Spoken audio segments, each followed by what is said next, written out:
Every single day, people leave this world. We go to their funerals, we offer our condolences, and we say our final goodbyes. But have you ever really stopped to wonder what that first night in the grave is actually like? According to Islamic theology, death isn't just the end. It's a massive, profound transition. The very moment our eyes close to this life, they open to a whole new reality called the barzakh.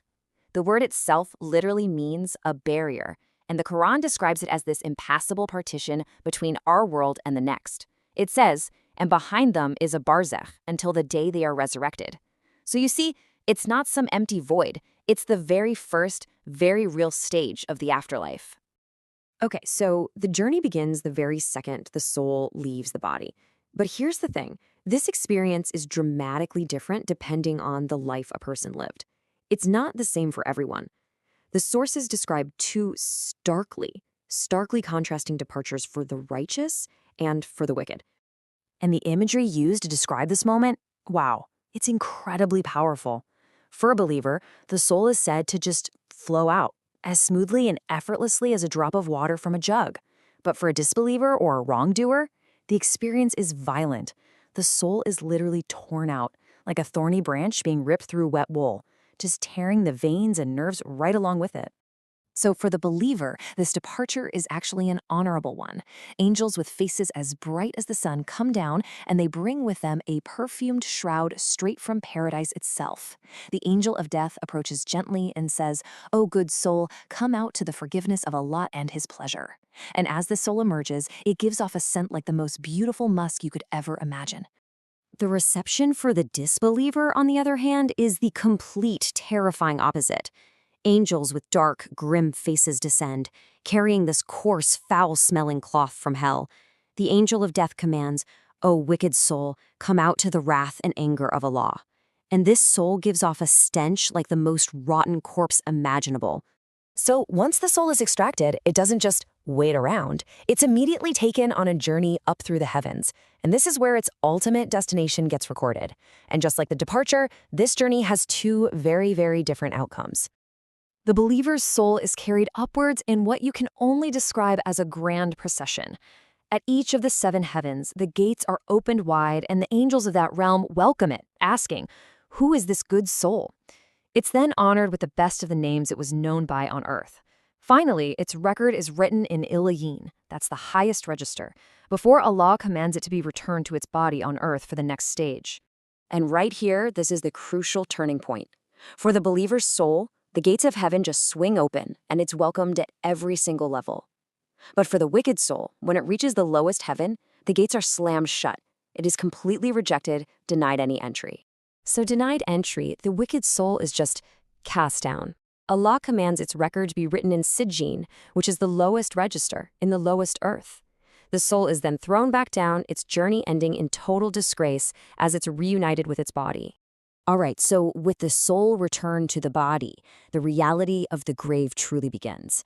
The burial is complete, the mourners have all gone home, and this profound, absolute solitude sets in. This is a really startling detail from the sources. The deceased is actually conscious enough to hear the final, fading sounds of the living world. The footsteps, the clatter of sandals of their family and friends walking away. That sound, it marks the true separation, the final goodbye to the world they knew.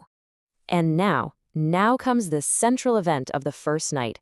This is the trial of the grave, known as the fitna, where the deceased faces their first and most critical interrogation. Two angels arrive. Their names are Munkar and Nakir, and the sources describe them as awe-inspiring and, frankly, terrifying, with black faces and blue eyes.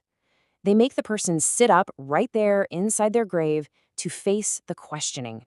The very first question they ask is the most fundamental one of all. Who is your Lord? And this isn't a question about what name you used for God. It's about who you truly worshipped and submitted to in your life. The second question follows right after. What is your religion? And again, this isn't about a box you ticked on a census form. It's about the actual way of life you followed, the principles you really lived by. And then the final pivotal question.